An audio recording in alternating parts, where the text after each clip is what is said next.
I made a lot of lifestyle changes when I was healing holistically.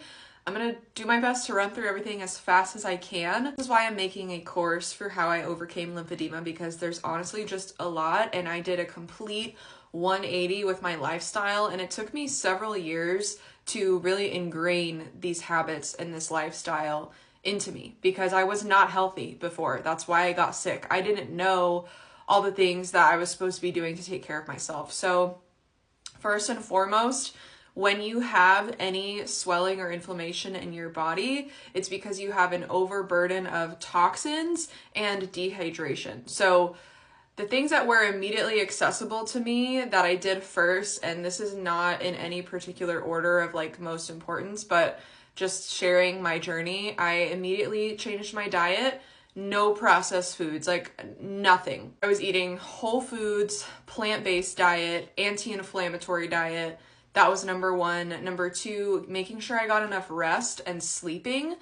I am willing to bet if you struggle with lymphedema or if you've been diagnosed with lymphedema, you more than likely are not resting enough and not getting the proper things that you need every single day. You're also probably not moving your body a lot. And when you don't move your body, this creates stagnancy within the lymphatic system because you need to be moving your body in order for your lymph to move. If you're sitting all day, if you're not working out or exercising, even if it's just walking, your lymph is going to get stagnant. So I was doing exercise, nothing crazy, because the most important thing for me was detoxing. So you don't really want to be, lifting crazy heavy weights or anything, but you do need to be making sure that you're sweating and making sure that you're moving your body and that your heart rate is going up. I also did a lot of lymphatic massage and lymphatic drainage. So I would go once a week to get a lymphatic drainage massage. Now, when I was doing that, it was way cheaper than it is now. So if it's not accessible or easily affordable for you right now, you can still do lymphatic drainage at home. There's so many YouTube videos, there's so many resources for free where you can do your own lymphatic drainage, whether it's with your hand or with a dry brush. Dry brushes are like $5, $10 at the most. So I would recommend getting a dry brush and dry brushing. If you can do lymphatic massage, make sure you go to somebody who is well equipped with the right knowledge, not just lymphatic drainage for aesthetics, because you can actually do harm to your body if you're going to somebody who doesn't know the proper things about lymphatic drainage. Another huge thing was reducing my stress level, reducing any sort of like fight, flight, fawn, freeze, sympathetic nervous system responses, because I was constantly go, go, go. So this means meditation, journaling, just overall resting, even if it's not necessarily sleeping, but allowing yourself to take time to just be instead of having to do things 24/7.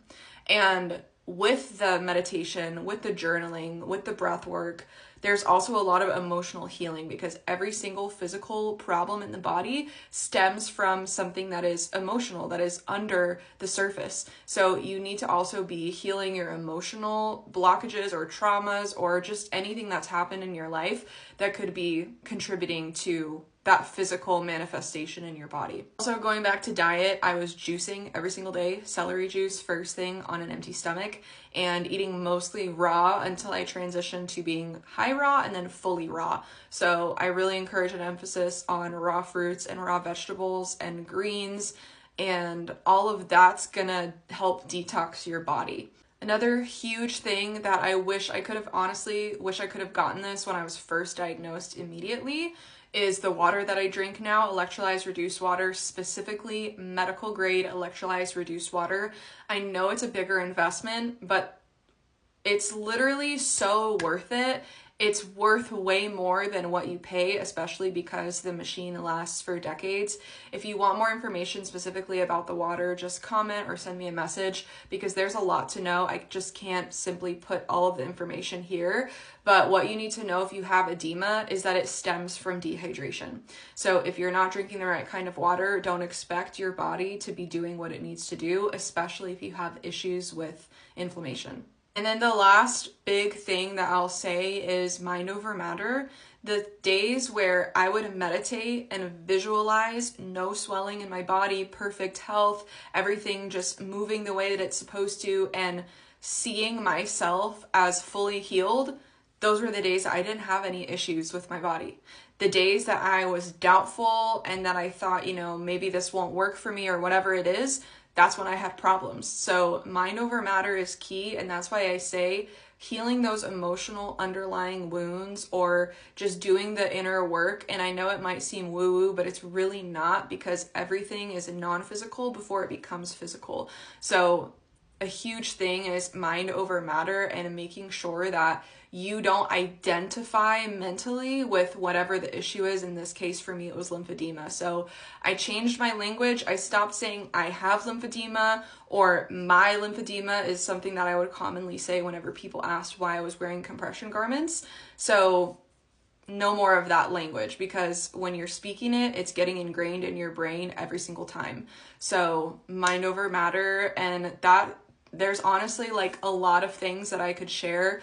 Those are the main ones. If you want to get on the wait list for my Overcoming Lymphedema course, just go to the top of my page and you can find it there. And feel free to comment or DM if you have any specific questions, because I know a lot of you guys who follow me are really interested in this topic, and I really want to share as much as I can, but I can only say so much within the time constraints, and this is already a really long video, so hope that helps.